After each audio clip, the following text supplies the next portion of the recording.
हमारी क्लास शुरू हो कर ही रही थी। चोट खा ली है मैं।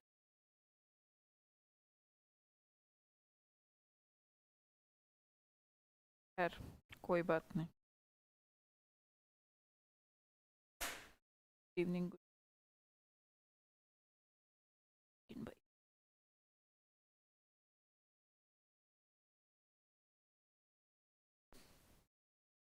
हाँ जी। गुड इवनिंग, नमस्ते, नमस्कार सभी को। क्या हाल चाल है? आप सबका स्वागत है हमारे ऑनलाइन पेड प्लेटफॉर्म पर। I think this is your first class on application, है ना? फर्स्ट क्लास वैसे यूट्यूब पे ले चुकी हूँ आपका सैटरडे में, और इसके बाद संडे एंड मंडे हमारा फर्स्ट क्लास होगा। ठीक है। क्लास की शुरुआत कैसे करेंगे? क्या बात है, टाइमिंग नहीं पता है क्या? Pranshu Kumar, good evening. Timing confirm नहीं है क्या? अच्छा, कोई बात नहीं। जिस जिसको भी होगा। आकांक्षा राजा बुंदेला, गुड इवनिंग। हो सकता है आज फर्स्ट डे है तो इसलिए कम लोगों को। जी मुकेश है, Rajpal, good evening good evening. आप लोग लेट हैं, कोई बात नहीं। टाइम से आया करें। 5:15 हमारी क्लास का टाइमिंग रहेगी। आपकी 45 मिनट्स क्लास रहेगी डेली। डिपेंड ऑन, हो सकता है 1 आवर की, वो डिपेंड करता है कि आपका टॉपिक ना कहाँ तक पहुँचता है। ठीक है जी। पहले तो मैं आपको क्लियर कर दूं कि जो भी हमारा स्पोकन का बैच रहेगा तो कैसे कैसे उसका पैटर्न रहेगा वो समझ लें थोड़ा। मैं दरवाज़ा बंद करी थी और मैंने अंगूठे खोस के बहुत पेन है, तो अभी मैं लिख नहीं पा रही हूँ। दो दो सेकेंड। तो उसका पैटर्न सिर्फ आप ओरली मुझसे समझ लीजिए, 2 मिनट। एक तो थोड़ा सा सेक्शन तो हमें ग्रामर का पढ़ना पड़ेगा, है ना? टेंस पढ़ना है, जैसे वॉइस पढ़ना है, और वर्ब वाला सेक्शन पढ़ना है। वो या तो कार्तिक सर या अमन सर की क्लासेस भी आपको प्रोवाइड करा दी जाएंगी। अगर आप अच्छे से एकदम इंग्लिश ग्रामर वाला सेक्शन भी पढ़ना चाहते हैं तो वो ऑब्वियसली आपके लिए यूज़फुल ही रहेगा। तो वो भी आपको प्रोवाइड करा देंगे, और बाकी मेरा तो पूरा बैच रहेगा। ठीक है। दूसरा पैटर्न रहेगा कि सम आपका वोकाबलरी, वो हम अभी नहीं शुरू करेंगे, 20 दिन बाद हमारा पैटर्न शुरू होगा। ठीक है। और इसके अलावा हमारा सेक्शन रहेगा फ्रेजेस पर। तो फ्रेजेस हम सीखेंगे, और डेली आपकी क्लास का 15 से 20 मिनट जो स्टार्टिंग का टाइम रहेगा वो हमें समझना है। धीरे धीरे मैं लेवल अप करूंगी स्टोरीज का। तो हमें स्टोरी पढ़नी है, जैसे हमने सैटरडे को जब मैंने यूट्यूब पे क्लास ली थी तो शायद आपने तब भी पढ़ी होगी। आपको अपनी अंडरस्टैंडिंग को धीरे धीरे बढ़ाना है। जो भी मीनिंग नहीं आता हो मुझसे कमेंट सेक्शन में पूछ लेना है। ठीक है जी। शुभम, निखिल, नीतू।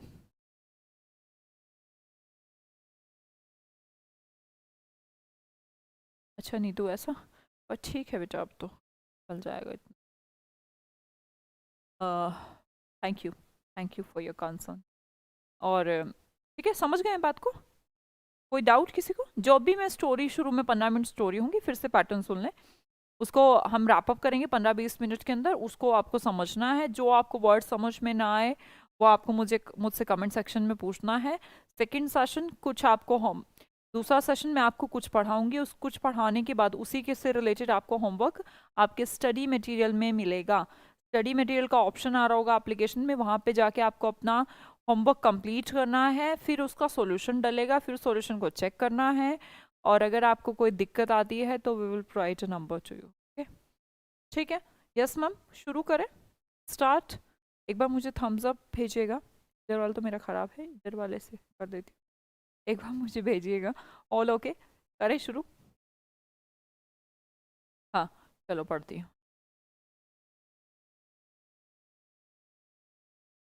हाँ। A dog's advice to the donkey, ये हमारी स्टोरी का नेम है।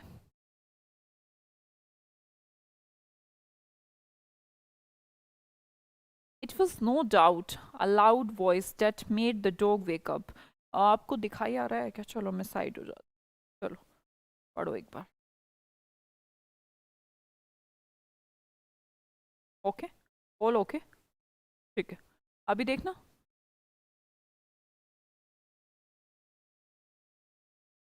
मुकेश नहीं, डेली नहीं, 4 या 5 डेज होगी बेटा। डेज तो पक्का ऑफ रहेगी।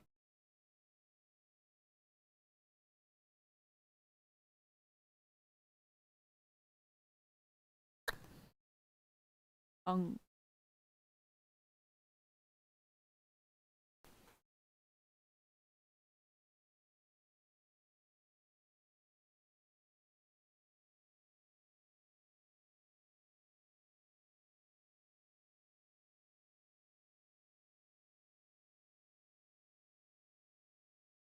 नहीं नहीं नहीं, बैंडेज वाला हाल नहीं इसका, अंदर चोट लग गई।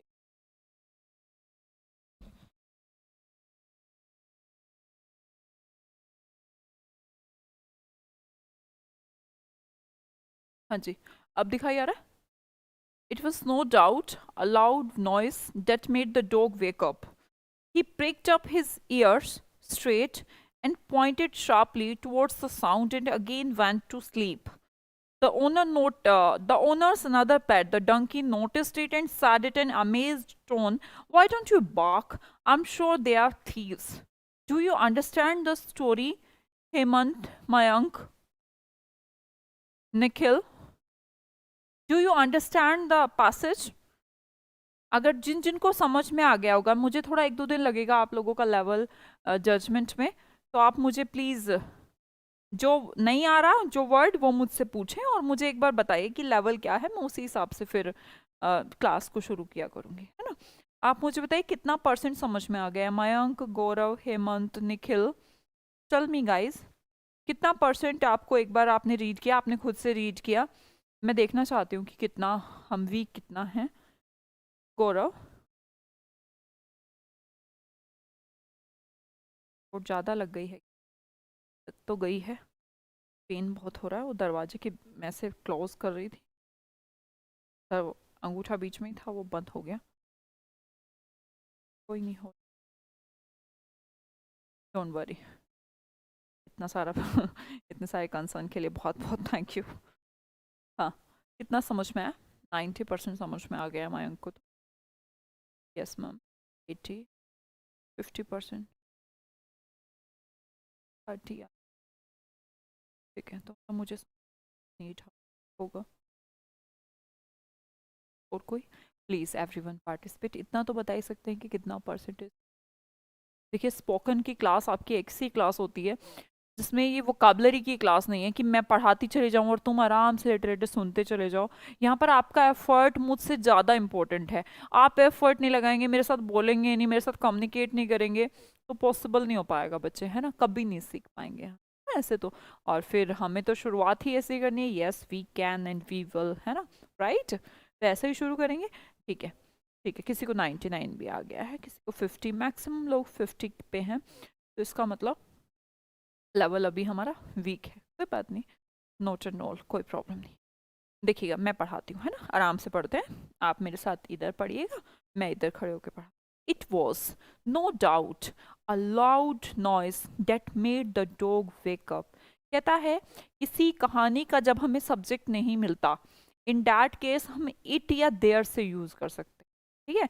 तो हमारे साथ भी ऐसी कोई कहानी हुई यहाँ पर कि इट वॉज नो डाउट, कि कोई संदेह नहीं है, कोई डाउट नहीं है, एक लाउड वो नॉइस आई, डैट जिसने क्या कर दिया, made the dog wake up, जागा नहीं है, खुद से जगा दिया है। तो पहला नोटिस करिएगा, जगा देने के सेंस में आप मेक और मेड वर्ड को यूज करते हैं, कहते हैं made the dog wake up, एक लाउड नॉइस आई, उसने डॉग को क्या कर दिया, वेक अप। जब आप सुबह जागते हैं तो आप अपने आप को क्या कहते हैं, आई वेक अप एट 8 o'clock और 9 o'clock में भी कुछ ऐसा सा रहता है ना। तो आप देखिए, आपको एक फ्रेज यहाँ पर मिला, वेकअप, ठीक है। वेकअप का मतलब होता है, who is this, okay, he pricked up his ears, तो उसके जो कान हैं वो खड़े हो जाते हैं, प्रिक का मतलब होता है खड़े हो जाना। ही pricked up his years straight, सीधे कान खड़े हो गए क्योंकि लाउड वॉइस आया, and pointed sharply towards the sound, और उसने मतलब देखा, उठ के पॉइंटेड किया कि कहाँ से आ रही है आवाज। Just it's a imagination of a feeling of a dog, जब उसको एकदम से लाउड नॉइस आती है, आफ्टर डेट उसके साथ क्या होता है, उसके जो ईयर्स हैं वो प्रिक्ड अप हो जाते हैं, एंड वो शार्पली किसकी तरफ पॉइंट आउट होने लग जाता है उसका दिमाग, टुवर्ड्स नॉइस। अब समझ में आया? 5:15, हाँ, अब समझ में आए, okay. And again went to sleep. देखिए कितनी अजीब सी बात है डॉग की, कि आवाज आई, कान खड़े हो गए, और फिर again went to sleep. Again went to sleep, जैसे आप कहते हैं मैं सोने जा रहा हूँ, तो say I am going to sleep ऐसा बोलते हैं। आई वेंट टू स्लीप, मैं सोने चला गया, आई वेंट टू स्लीप। इसी तरह डॉग वेंट टू स्लीप, कि वो भी सोने चला जाता है, ठीक है। द ओनर्स अनदर पेट, वो भी सो गया, सुनी आवाज फिर भी सो गया। द ओनर्स अनदर पेट, वो जो ओनर है, जो मालिक है, उसका दूसरा एक पालतू जानवर है, कौन? द डंकी। डंकी का इंग्लिश हिंदी हिंदी होता है गधा। द डंकी नोटिस्ड इट, भाई गधे ने भी नोटिस किया। एंड सेड, उसने कहा, इन एन अमेज्ड टोन, एकदम आश्चर्यजनक टोन में कहा, क्या कहा? Why don't you bark?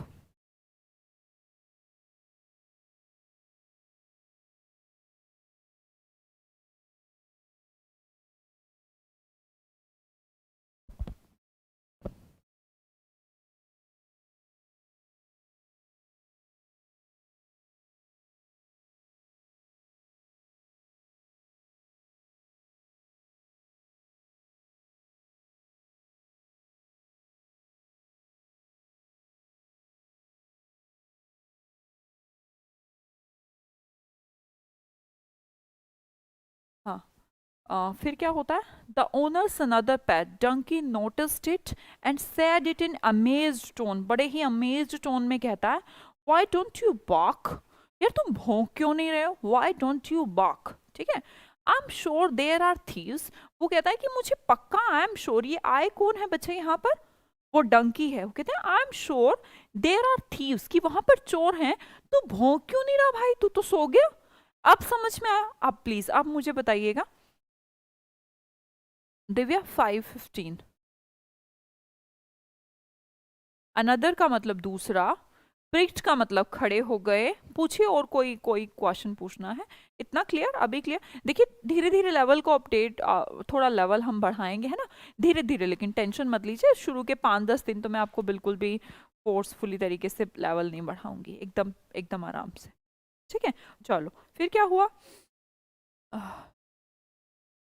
उसने कहा, किसने कहा? डॉग ने कहा, sad the dog, it is better you mind your own business. ध्यान दीजिएगा, जब आप कहते हैं तू तेरे काम से काम रख, तो इस इंग्लिश में कहा जाता है माइंड योर ओन बिजनेस। एक फ्रेज हमें यहाँ से मिला है। जब आप ये सोचेंगे ना कि हमें मिल रहा है, कुछ फ्रेजेस मिल रहे हैं, तो वो शुरू हो गए हैं, मिलने शुरू हो गए हैं आपको। जैसे अभी मिला, माइंड योर ओन बिजनेस, अपने काम से काम रखो। किसने कहा? डॉग ने कहा। But the donkey in order to prove his faithfulness, पर गधे ने क्या किया? In order to prove his faithfulness, faithfulness का मतलब होता है भरोसा, अपने भरोसे को प्रूव करने के लिए कि मैं देखो कितना भरोसेमंद हूं, बिगेन टू ब्रे। ब्रे का मतलब होता है जो गधे रेंगते हैं ना, रेंगते, रेंगते ही वर्ड बोले, जो गधे की आवाज होती है उसको ब्रे कहते हैं, BRAY, लाउडली। और खुद ही मतलब डॉग को तो बाक कहते हैं, डॉग की आवाज को, और गधे की आवाज को ब्रे कहते हैं। तो उसने लाउडली आवाज में, बहुत तेज तेज आवाज में ब्रे करना शुरू कर दिया, आवाज निकालना शुरू कर दिया, ठीक है। उसके बाद this of course frightened of the thieves, इससे क्या हुआ? जब उसकी बहुत तेज आवाज आने लगी तो इससे चोर डर गए, फ्राइटेंड ऑफ हो गए चोर सारे। फ्राइटेंड ऑफ का मतलब होता है डर के निकल गए, है ना, फ्राइटेंड ऑफ। फिर उसके बाद क्या होता है?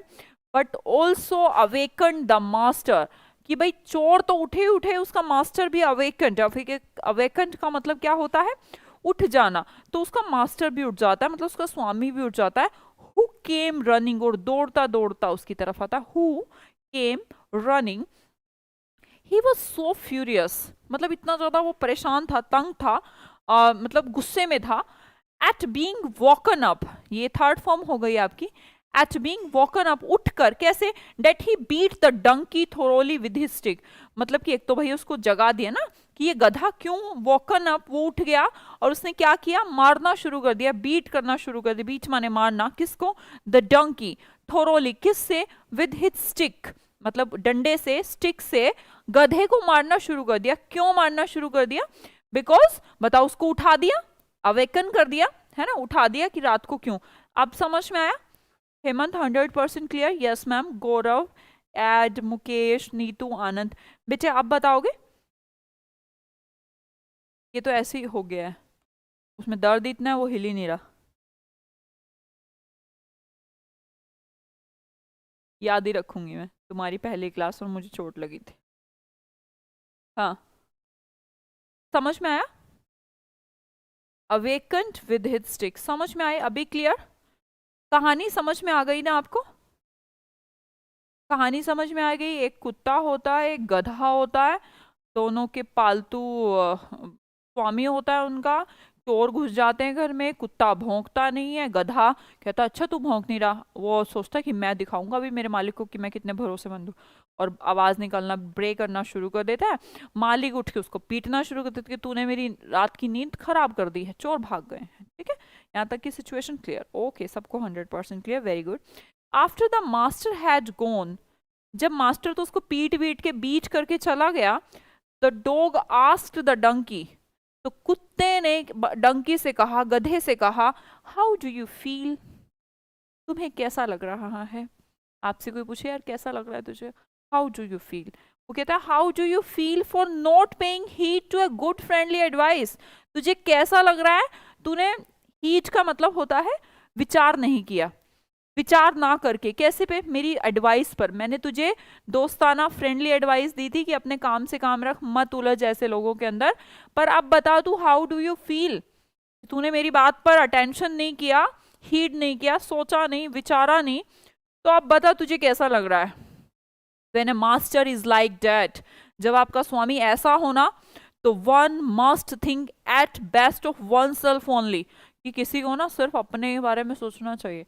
भाई अगर मालिक इस तरीके का है ना जैसा वो है, तो बहुत अच्छा है, बेस्ट है कि हम किसके बारे में सोचें, थिंक करें किसके बारे में, ऑफ वन सेल्फ ओनली, अपने बारे में सोचें। भैया ऐसे मालिक से तो अच्छा है फर्स्ट एंड फॉरमोस्ट, सबसे आगे अपने आप को रखें, सबसे पहले अपने आप को रखें। ठीक है,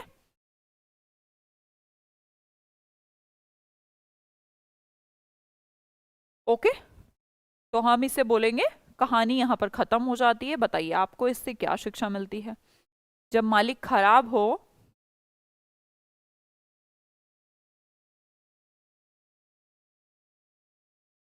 तो फिर अपने आप पे ध्यान दो, है ना, ज्यादा उसका भला करने के चक्कर में जाओगे और बुरे बन के आओगे।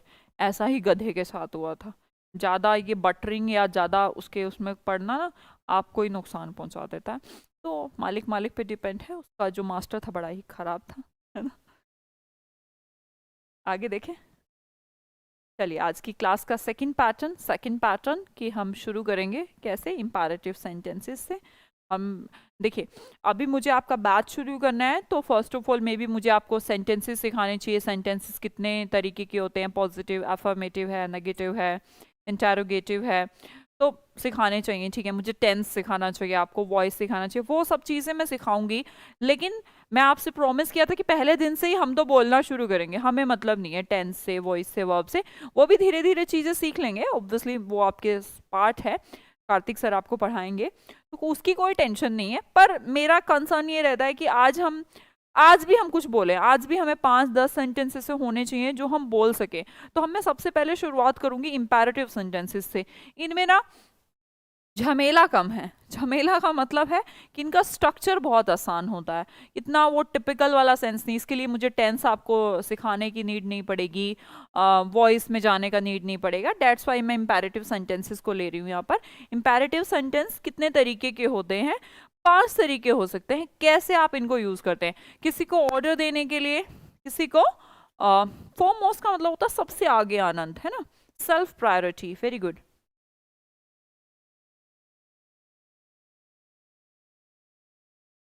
हाँ, ठीक है, वर्ड दिखेंगे, ऑर्डर या रिक्वेस्ट या सजेशन, एडवाइस या प्रोहिबिशन।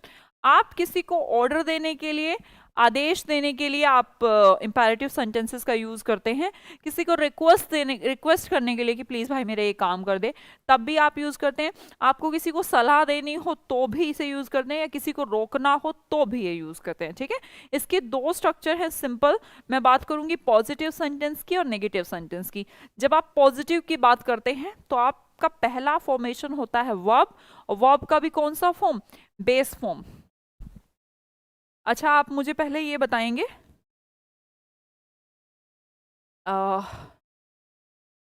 जो हमारा वर्ब होता है, वर्ब का बेस फॉर्म होता कौन सा है? वर्ब का बेस फॉर्म है कौन सा? सॉरी, थोड़ी राइटिंग खराब आएगी, मेरे हमसे प्रेशर नहीं हो पाएगा। बताइए बेस फॉर्म कौन सा है? फर्स्ट फॉर्म को बोलूं मैं बेस फॉर्म, सेकंड फॉर्म को बोलूं, थर्ड फॉर्म को बोलूं, किसे बोलूं? आप बोलेंगे मैम फर्स्ट फॉर्म को ही बोलिए आप बेस फॉर्म, ठीक है। अब मुझे बताइए कि इसमें भी आप सिंगुलर को बोलूं या प्लूरल को बोलूं? बेस बेस फॉर्म किसे बोलूं, सिंगुलर को या प्लूरल को? एक तो होता है कि मैं जो सिंगुलर के लिए, देखिए बेटा बेस फॉर्म तो प्लूरल ही होती है, पर हम SCIS लगा के तो उसको सिंगुलर के लिए यूज करते हैं, ठीक है। तो अगर मैंने बात करी है कि बेस फॉर्म यूज करनी है, तो आपको सिंपली वर्ब का फर्स्ट फॉर्म यूज करना है विदाउट एस और ईएस, ठीक है। तो उसकी मैंने बात की base form plus object. Subject का यहाँ कोई सीन नहीं होता, इसे पॉजिटिव सेंटेंसेस की मैंने बात करी। इसके अलावा अगर मुझे बात करनी हो नेगेटिव सेंटेंस की, तो we will start the sentence with don't, okay. चलो कोई नहीं, ये थ्योरेटिकल चीजें जाने दो, अपन प्रैक्टिकल पे आते हैं बेसिकली, ठीक है। करें शुरू? दोनों नहीं होती मयंक, बेस फॉर्म जो मेन वर्ब है उसे आप देखिए, मेन तो प्ले है ना, आप प्लेस को कैसे मेन बोलेंगे? प्ले है, प्लेस हमने बनानी है सब्जेक्ट के अकॉर्डिंग, कि अगर सिंगुलर है राम है तो हम प्लेस ही बोलेंगे, सिंगुलर हमने बनाई है, बेस तो वो प्ले ही है ना। समझ गए बात को? प्लूरल होती है, ठीक, क्लियर। करें शुरू? इंपैरेटिव सेंटेंसेस इन सबको करने के लिए यूज होता है ऑर्डर, रिक्वेस्ट, सजेशन, एडवाइस या प्रोहिबिशन। अरे नहीं नहीं, ज्यादा पेन नहीं है, तुम मत टेंशन लो। हाँ जी, जैसे कि मैं बोलूं पहला, सॉरी, अच्छा तो नहीं आ रहा, अच्छा जैसे कि आपके सामने पहला सेंटेंस है बक्सा खोलो। जब हमने देखो यहाँ पे कोई सब्जेक्ट नहीं, कुछ ऐसा ऑब्जेक्ट, कोई ऐसा कहानी नहीं, टेंस चाहिए, वॉइस चाहिए, कुछ भी नहीं, यार हम सीधा कह रहे हैं कि बक्सा खोलो। हम हो सकता है रिक्वेस्ट कर रहे हो सकता है ऑर्डर दे रहे हो किसी को कि बक्सा खोलो। तो कैसे स्टार्ट करेंगे? मैंने बोला आपको सबसे पहले आप वर्ब यूज करेंगे, खोलना यहाँ पर वर्ब है, तो इसका स्ट्रक्चर एक मैं समझा देती हूँ। आप बोलेंगे ओपन द बॉक्स, क्या बोलेंगे? ओपन द बॉक्स, खोलो, ओपन, बक्सा, बॉक्स, ठीक है, ओपन द बॉक्स, क्लियर। ऐसे हम किसी को ऑर्डर कर रहे हैं। अब क्लास का रूल ये रहेगा, एक सेंटेंस मैं बनाऊंगी, अगला आप बनाएंगे। फाटक खोलो, जैसे कि ट्रेन के लिए बोला गया, ट्रेन चली गई है, ट्रैफिक लगा है, ट्रैफिक में से आप उतरे और आप उसके पास गए सीधा, जो बंद करने वाला है, जो ये फाटक है ना, आप बताइएगा इंग्लिश तो क्या कहते हैं। तो आप बोले उसको, बोल रहे हैं फाटक खोलो, तो आपने सीधा ऐसे बोला, उसमें मैं फाटक खोल रहा हूँ या मेरे द्वारा उसको, ऐसा कुछ है नहीं ना, सिंपल। सबसे ज्यादा हम इम्पैरेटिव को यूज करते हैं नॉर्मल डेली लाइफ में, सबसे ज्यादा इम्पैरेटिव। कहाँ आप मम्मी से ये कहते हैं मैं सुबह उठूंगा मुझे नाश्ता, सीधा कहते हैं नाश्ता देना, ऐसे तो बोलते हैं मम्मी नाश्ता देना, तो नाश्ता देना, तो सिंपल हो गया है ना। ओपन द बॉक्स, हेमंत आप बाद में बना लीजिएगा, अभी सिर्फ आप मेरे साथ प्रैक्टिस करें। यस, ओपन द गेट, आप बोलेंगे ओपन द ट्रैक नहीं, नो अमृता ट्रैक नहीं बोलते बेटा, इसको ओपन द गेट ही बोलते हैं। फाटक का इंग्लिश भी देखिए, बहुत सारी इंग्लिश ऐसी है जो हमें लगती टफ है, हम सोचते हैं यार फाटक को क्या ही बोलूंगा इंग्लिश में, ऐसे सोचने लग जाते हैं ना। पर इंग्लिश बहुत ही ईजी लैंग्वेज है, ट्रस्ट मी। आप 3 महीने बाद मेरे साथ फील करेंगे कि हाँ यार बहुत ही ईजी थी। फाटक मुझे टिपिकल लगता है, गेट तो आसान है, ओपन द गेट है ना, सबने बनाया। अच्छा मैं बोलूं दरवाजा खोलो, व्हाट यू विल से? व्हाट यू विल से? ओपन द डोर, ऐसे तो बोलोगे। मैं बोलूं खिड़की खोलो, देखिए सब कोई एकदम, मुझे मतलब सारे बच्चे चाहिए हो प्लीज। अब आप सोचेंगे मैम ये तो आसान है, अच्छा पहली क्लास में आसान से ही शुरू करूंगी। ऐसे इंपैरेटिव सेंटेंस में तो हमें जरूरत ही नहीं है कुछ भी ताम झाम करने की, नहीं पड़ती ना जरूरत, सिंपल है, वर्ब और ऑब्जेक्ट, कुछ भी नहीं है, इसलिए मैंने यही यूज करा, मैंने और कुछ भी यूज नहीं करा। Open the door, open the window, right. Next sentence, car का लॉक करो। अब मैं कह रही हूँ कार को लॉक करो, अब बताओ क्या बोलोगे? बहुत जल्दी और बहुत फास्ट बोलने की कोशिश करनी है। जैसे आप कार से उतरे और कार साम दूसरे वाला भूल गया, तो आप कहते हैं ना कार को लॉक करो, इंग्लिश में बोलना। कार को लॉक करो को क्या बोलते हैं? सिंपल, वही imperative sentence, lock the car. अगर मैं बोलूं बक्से को ताला लगाओ, ये भी तो हमने ऑर्डर ही दिया है, रिक्वेस्ट की होगी, जो भी किया होगा, तो ये भी सेम सेंटेंस है। अच्छा, बक्से को ताला लगाओ, क्या बोलोगे?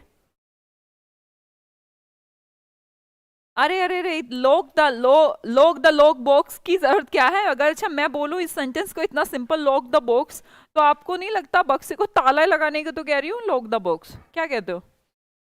लॉक्ड द कार मत बोलिए नीतू, बच्चे लिखा है, मैंने बोला ना फर्स्ट फॉर्म यूज करेंगे, कार को लॉक करो। लॉक्ड का मतलब होता है लॉक किया गया, पास्ट की बात ना करें। Lock the car, yes, lock the box, very good. Next sentence है हमारे पास, दरवाजे को ताला लगाओ। अगर मैं बोलूं दरवाजे को ताला लगाओ, यू विल से लॉक द डोर। अगर मैं बोलूं ढक्कन बंद करो, ढक्कन बंद करो का इंग्लिश क्या होता है? क्या मैं इसमें भी लॉक यूज करूंगी? लॉक को हम जो बोलते हैं, बताइएगा क्या यूज करेंगे इसमें? मैं आपको बोलूं ढक्कन बंद करो, कैसे बोलेंगे किसी चीज का? जैसे बोतल, आप पानी पी रहे हैं, आप कहते हैं ना, डेली लाइफ चीजें हैं एकदम। स्पोकन में जितना भी आपका बैच रहेगा सब डेली लाइफ, या फिर मैं कुछ चीजें आपको इंटरव्यू के लिए भी सिखाऊंगी। तो ये तो एकदम नॉर्मल है, घर में मम्मी कहते ढक्कन तो बंद कर दे, तो ढक्कन बंद करो का इंग्लिश होता है क्लोज द लिड।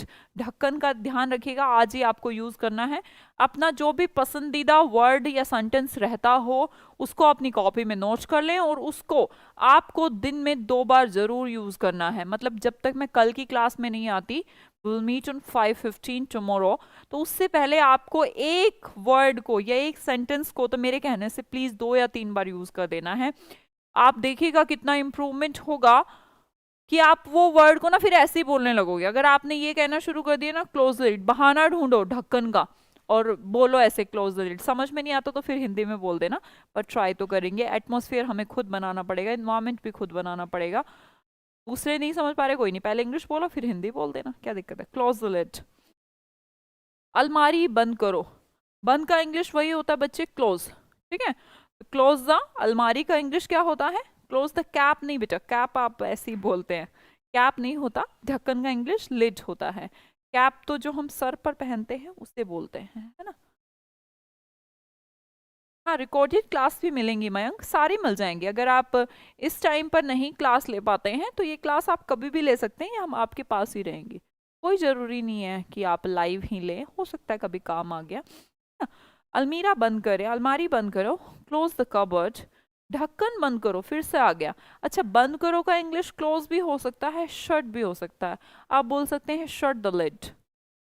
कपड़े पहनो होता है ना, ये भी घर में आप कहते हैं कपड़े पहन ले, कपड़े पहनो। कपड़े पहनो को इंग्लिश में क्या कहते हैं? Put on your clothes. Put on का मतलब पहनना होता है, put on your clothes, put on your clothes का मतलब हो गया कपड़े पहनो। अच्छा, मोजे पहनो का फिर इंग्लिश क्या होना चाहिए? भाई ठंड हो रही है, मम्मी कहती है जुराब पहन ले, जुराब पहनो, ऐसे बोल रही है, ऑर्डर दे रही है ना? तो बताओ, मोजे पहनो, अब तो करा दोगे?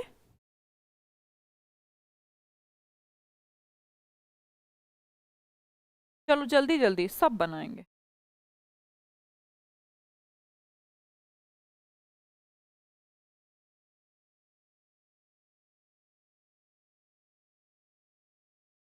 मोजे पहनो क्या बोलेंगे? पुट ऑन तो बोल सकते हैं ना एटलीस्ट, मोजो का इंग्लिश क्या होती है? Socks. Put on your clothes. चश्मा लगाओ, चश्मा लगाओ के लिए भी क्या बोलेंगे? देखिए, जितनी भी चीजें पहनने से रिलेटेड हैं तो हम पुट ऑन वर्ड यूज करते हैं। क्या यूज करते हैं? Put on. अब हमने बोला क्लॉथ्स करो तो put on clothes, put on socks. अब यहाँ पर चश्मा आ गई, चश्मे की इंग्लिश क्या है? स्पेक्टिकल्स, है ना? आप बोलते हैं ना स्पैक्स, स्पैक्स आप उन्हें छोटे फॉर्म में कह देते हैं, वेरी गुड। आप बोलते हैं पुट ऑन योर स्पैक्स, है ना? योर है वहां पर, योर की जगह। टोपी निकालो, अब देखिए बदल गई बात, अब निकालने की बात आ गई है कि किसी चीज को पुट ऑन का मतलब पहनना, और उतारने के लिए क्या बोलूंगी मैं? निकालो, क्या बोलेंगे? टोपी निकालो, टोपी निकालो के लिए बच्चे बोलते हैं take off your cap, take off. ध्यान रखेंगे, आज आपको यूज करने हैं, मेरे कहने से शुरू कर देना है अपने घर में। कपड़े पहनो या फिर शर्ट उतारो, टोपी निकालो, मोजे पहनो, ढक्कन बंद कर दो। ये सारी ही चीजें ऐसी हैं जो आप डेली लाइफ में यूज करते हैं।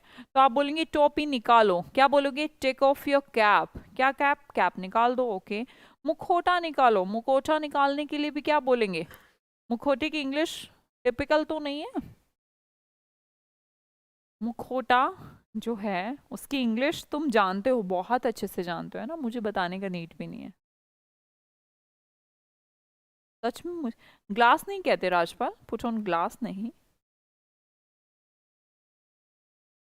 ऑप्टिकल ग्लासेस जो होते हैं आपके। पुट ऑन योर स्पेक्स, नहीं पता मैम मुखौटे की इंग्लिश। अरे बेटा पता क्यों नहीं, देखो लो, अब बताओ पता है नहीं। टेक ऑफ योर मास्क, जो आप जो आप मास्क पहनते हैं उसे मुखौटा ही कहते हैं इंग्लिश में। वो भी कहीं ना कहीं आपका जो फेस है वो छुपाई तो रहा है, आप कोई अलग अनुमान जैसी शेप के बन गए हैं, है ना। तो मुखौटे का इंग्लिश क्या होता है? मास्क होता है। आप बोलते हैं चश्मा निकालो, तो चश्मा निकालो के लिए टेक ऑफ योर स्पेक्स। और देखिएगा टोपी निकालो, अगला और वर्ड हो सकता है आप में से। जो टेक ऑफ हमने यूज किया था, टेक ऑफ अगर आपको नहीं यूज करना तो सेकंड वर्ड है, आप कह सकते हैं रिमूव योर कैप। क्या करो? अपनी टोपी निकालो, तो रिमूव वर्ड को भी यूज किया जा सकता है, ठीक है। याद नहीं आ रहा था मास्क, हाँ। Remove your cap, okay. अगला बोलूं कोट निकालो, तो इसमें भी आप यूज कर सकते हैं। एक तो हमने टेक ऑफ वर्ड यूज ही किया था, टेक ऑफ किसी को नहीं याद हो रहा बाई चांस, तो आप रिमूव वर्ड भी वहां यूज कर सकते हैं। You can say remove your coat.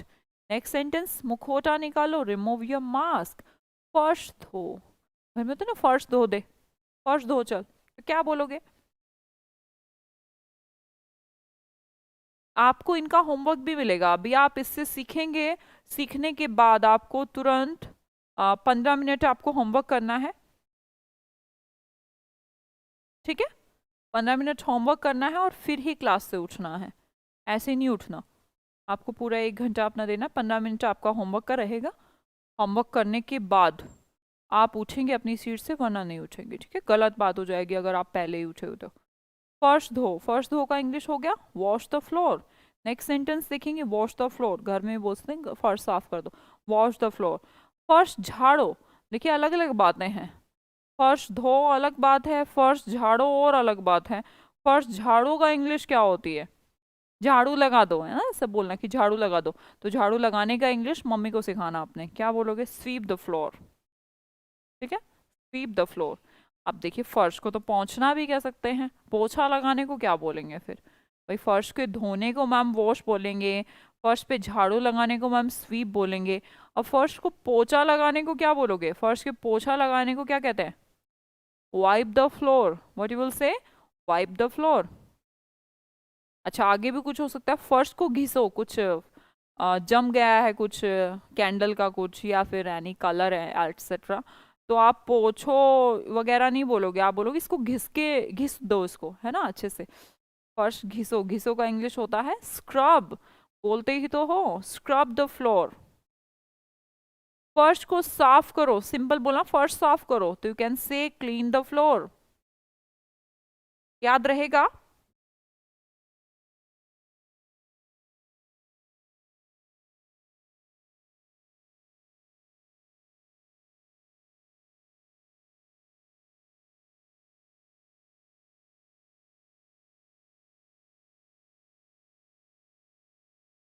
हाँ अब मुझे बताओ, फर्श पे झाड़ू लगाने को क्या कहते हैं? अच्छा मैं पहले आगे निकाल लेती हूँ, अब बताओ। अगर मैं आपको कहे, मम्मी कहे आपसे चल झाड़ू लगा दे, तो झाड़ू लगाने को इंग्लिश में क्या बोलेंगे हम? फर्श पे झाड़ू लगा। अब आप बताओ, अभी सिखाया है, सिखाए हुए को यूज करो।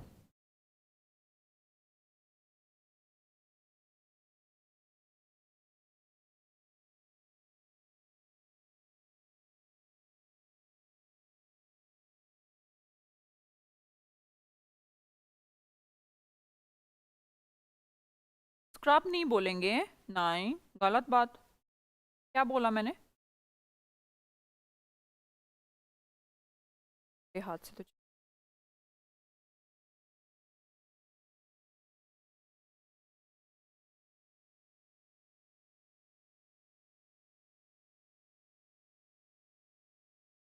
हाँ, स्वीप द फ्लोर। अच्छा, इसमें पोछा लगाने को होता तो पोछा लगाने को क्या कहती?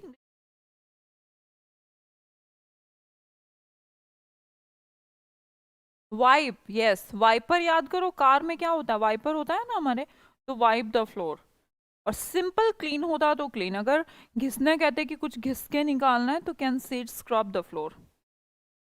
ठीक है, गुड। तो आज से याद करेंगे। ओके, क्या हुआ उसको? मुझे बताओ। अच्छा, सिंपल है नहीं यार, ये वाली बात मुझे बता। तो मुझे बताओ, what you will say? Tell me. क्या बोलेंगे? Tell me. मुझसे पूछो। अच्छा, इसका बताओ। मुझसे पूछो, व्हाट यू विल से? पूछने का इंग्लिश क्या होता है? Ask me. क्या होगा? आस्क मी, है ना। अगला वर्ड मैं बोलूं, मुझे माफ कर। यार मुझे माफ करो। मुझे माफ करो और निकलो यहाँ से। तो मुझे माफ करो का इंग्लिश क्या होता है? ऐसे ये वाला वर्ड हम प्यार में नहीं कहते मुझे माफ करो। में तो फिर सॉरी बोलते हैं ना। ऐसे आप किसी को ऐसे कहते हैं, मुझे माफ करो और तू चली जाए यहाँ से। तो मुझे माफ कर वाला कौन सा सेंस है? Forgive me and let me go, मुझे जाने दे मेरी माँ। Yes, forgive me. फॉरगिव का मतलब होता है माफ करो। ठीक है, नेक्स्ट देखें। फॉरगेट मी नहीं प्रांशु, फॉरगेट का मतलब होता है भूल जाना। फॉरगिव और फॉरगेट में डिफरेंस है बेटा। Forgive, right. मुझ पर भरोसा रखो। अगर आप किसी से कहते हैं यार मुझ पे भरोसा रख, व्हाट यू से? भरोसे को इंग्लिश में आप क्या बोलेंगे?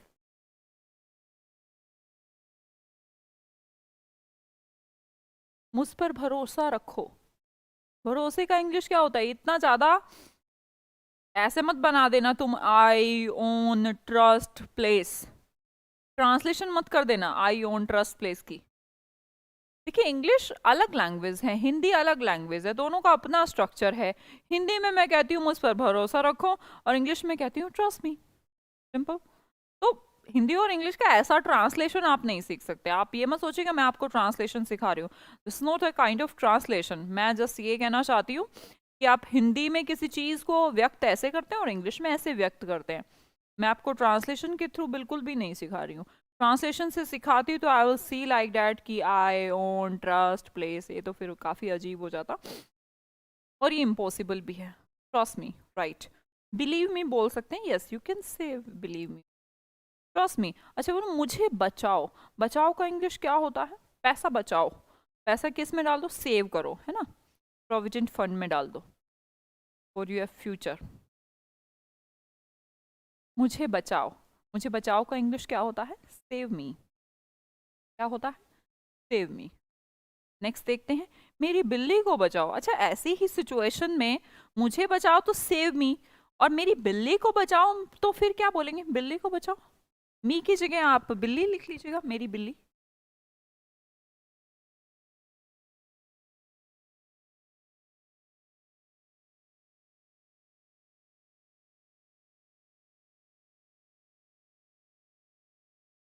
Help me. अच्छा, हेल्प मी तो होता है मेरी सहायता करो। मुझे बचाओ तो आप बोलेंगे सेव मी। मेरी बिल्ली को बचाओ, save my cat, right. Next sentence, मैं बोलूँ उसे अंदर ले जाओ। उसे अंदर ले जाओ, कैसे बोलेंगे? उसे अंदर ले जाओ, save my cat. Very good, सब एकदम अच्छा कर रहे हैं, एकदम बढ़िया।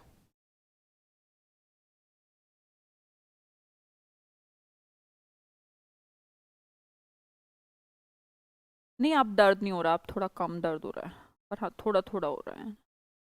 कुछ बच्चों को तो एकदम टेंशन है मैम। कोई बात नहीं, मुझ में एनर्जी बहुत है, थोड़ा बहुत दर्द होगा तो थोड़ी कम एनर्जी हो रही होगी अभी, है ना। लगनी नहीं, थोड़ी कम, थोड़ा उसमें ध्यान चला गया ना, थोड़ा दर्द में। उसे अंदर ले जाओ, take him in, what you say? Take him in. अच्छा, मैं बोलूँ उसे अंदर लाओ, दोनों में डिफरेंस है। उसे अंदर ले जाओ, उसे अंदर लाओ। मैं बोलूँगी टेक हिम इन, अंदर तो ले जाओ। मैं बोलूँ उसे अंदर लाओ, लाने का इंग्लिश होता है ब्रिंग, तो आप बोलेंगे ब्रिंग हिम इन, अंदर लाना। देखिए कैसे डिफरेंस। आप इसे इंडिकेट कर सकते हैं, अंदर ले आओ, अंदर लाओ। ब्रिंग भी बोल सकते हो आप, चिक भी बोल सकते हो, ठीक है। वर्ड देखेंगे, उसे अंदर भेजो। अब भेजने को बोला है हमने, भेजने का इंग्लिश सेंड होता है, उसे का मतलब हिम होता है, और अंदर का इंग्लिश के लिए हमें क्या यूज करना होता है? पिछले सेंटेंसेस में हमने सीखा है, क्या सीखा है, क्या अटैच करना होगा? गो इनसाइड बोल सकते हैं, ठीक है नीतू। हाँ, गो हिम इनसाइड नहीं, गो हिम इनसाइड कैसा मतलब हुआ? वो तो जाना बोल दिया ना आपने। ले जाना में और जाने में तो फर्क है। गो माने जाना, ब्रिंग माने ले जाना, मतलब आना, है ना, वैसे वाला sense. Bring him in, inside लिख लो, कोई बात नहीं, इनसाइड भी बोल सकते हैं आप, इनसे आपका काम चल सकता है। देखिए स्पोकन इंग्लिश क्या है, जहां पर भारी भरकम वर्ड्स को ना यूज करके हम शॉर्ट फ्रेजेस, नेटिव लैंग्वेज को यूज करें, और हमें ऐसा लगे कि यार हमें इंग्लिश आती है, ना कि हम अपनी पढ़ी लिखी जो चीजें हैं पुराने टाइम से उनको यूज कर रहे हैं, उसे ही तो स्पोकन बोला। That's why if you using inside then it's also okay, but if you use in it's best, है ना। सेंड हिम इन, ये बोला किसी ने, उसे अंदर भेजो, सेंड हिम इन। सिंपल है ना बच्चे, अभी इन सिखा चुकी हूं तो आगे तो याद करेंगे आप। मैं बोलूं पुलिस को बुलाओ, व्हाट डू यू से?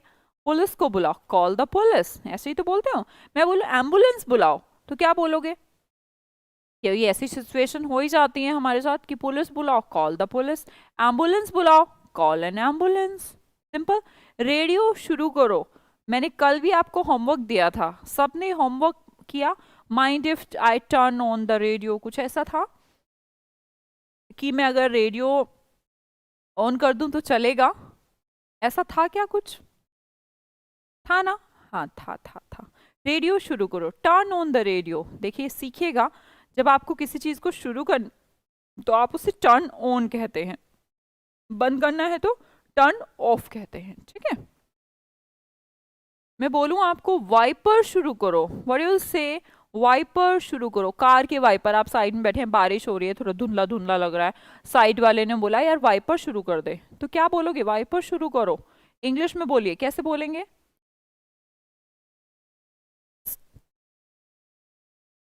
स्टार्ट द रेडियो की बजाय नीतू अगर आप टर्न ऑन बोलोगी तो it will be more effective. और हम इंग्लिश सीख के क्या करना चाहते हैं, क्या हासिल करना चाहते हो इंग्लिश सीख? इस क्वेश्चन का आंसर, इंग्लिश सीख के क्या हासिल हो जाए? कुछ मिल जाएगा। आप अपना कम्युनिकेशन ही तो इफेक्टिव करना चाहते हैं ना, दूसरों के सामने हम इफेक्टिव लगे, अ, हमारा ऐसा अ, मतलब बोलने के बाद ऐसी छवि दूसरे के ऊपर पड़े कि हाँ दूसरे लोग हमारे में बात करें कि यार व्हाट अ पर्सनालिटी, यही तो बनाना चाहते हो ना। बाकी काम तो हमारे देसी जो भी आप क्षेत्रीय भाषा होगी उससे भी तो चल ही जाता है, फिर हम क्यों सीख रहे हैं? इसका मतलब बच्चे नहीं तो स्टार्ट की जगह क्या यूज करोगे? टर्न ऑन, यही तो सीख रही हो आप, तो ये इफेक्टिव पर्सनालिटी सीख रही हो ना। Turn on the wiper, very good, turn on the wiper. Okay, TV बंद करो, क्या बोलूंगी? अच्छा अब आप खुद से बताओ, टीवी बंद करो को क्या बोलेंगे? ऑन करो को क्या बोला था? Turn on. बंद करो को क्या बोलूंगी? Turn off. क्या बोलूंगी? Turn off, right. अच्छा आगे देखिए, पंखा बंद करो को क्या बोलूंगी? पंखा बंद करो। पंखा बंद करो को इंग्लिश में क्या कहेंगे? टर्न ऑफ द फैन, वही सेम बात। जाओ दांत साफ करो अपने, गो ब्रश योर टीथ, ऐसा ना, ब्रश योर टीथ, ये तो सिंपल है। जाओ बालों को कंघी करो, कैसे बोलेंगे? अपने बाल कंघी कर लो। बालों को कंघी करने के लिए क्या वर्ड होता है, आप मुझे लिखिए। जाओ का इंग्लिश तो पता है ना, गो। बालों का भी पता ही होगा, हेयर। अब कंघी का मीनिंग इंग्लिश में कंघी को भी कॉम कहते हैं और कंघी करने को भी कॉम कहते हैं। मीन्स कॉम एक नाउन भी है और कॉम एक वर्ब भी है। If you are saying it go comb your hair, इसका मतलब कॉम इज योर वर्ब। अगर मैं कहती गिव मी कॉम, इसका मतलब होता है मुझे कंघी दो, तो वो नाउन भी है, तो कंघी करने को भी बच्चे कॉम ही कहते हैं, ठीक है। गो कॉम योर हेयर। जाओ मुंह धो, क्या बोलोगे? जाओ, मुंह धो के आ जा। Go, wash your face. Go, wash your face. Good. Next देखें, प्रयास करते रहो, टेंशन नहीं लेनी है, सैड नहीं होना है अगर आप नाकामयाब हो रहे हैं। बार बार जिंदगी में प्रयास करते रहना चाहिए, प्रयास करते रहिए। अगर आप में से भी बच्चों को अभी मैं आपसे पूछूंगी कि कितना परसेंट आप बना पाए, कितना परसेंट आप सीख पाए, कितना अभी आप होमवर्क, अभी आप बैठेंगे ना, आपका तो भी टाइम, अच्छा सॉरी टाइम तो आपका ज़्यादा ले लिया मैंने, कोई बात नहीं। तो अभी लेकिन आप होमवर्क करेंगे अपना, प्रयास करते रहें, कीप ट्राइंग। अगर जिसको 10% आ रहा है, 5 आ रहा है, 1% आ रहा है, 50 आ रहा है, कीप ट्राइंग। ठीक है, प्रयास करते रहो, कीप ट्राइंग, हंसते रहो, कीप स्माइलिंग। ठीक है,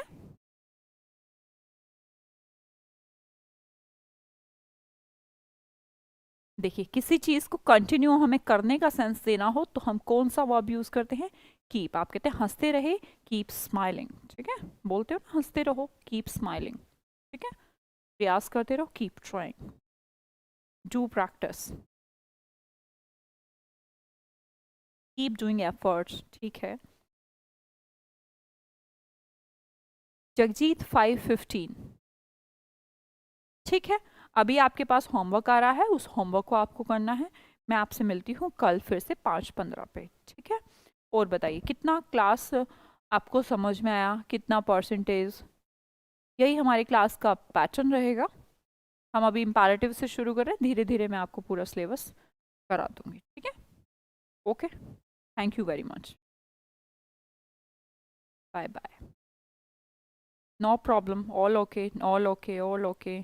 thank you very much, thank you so much. ठीक है, ठीक है, सी यू सून।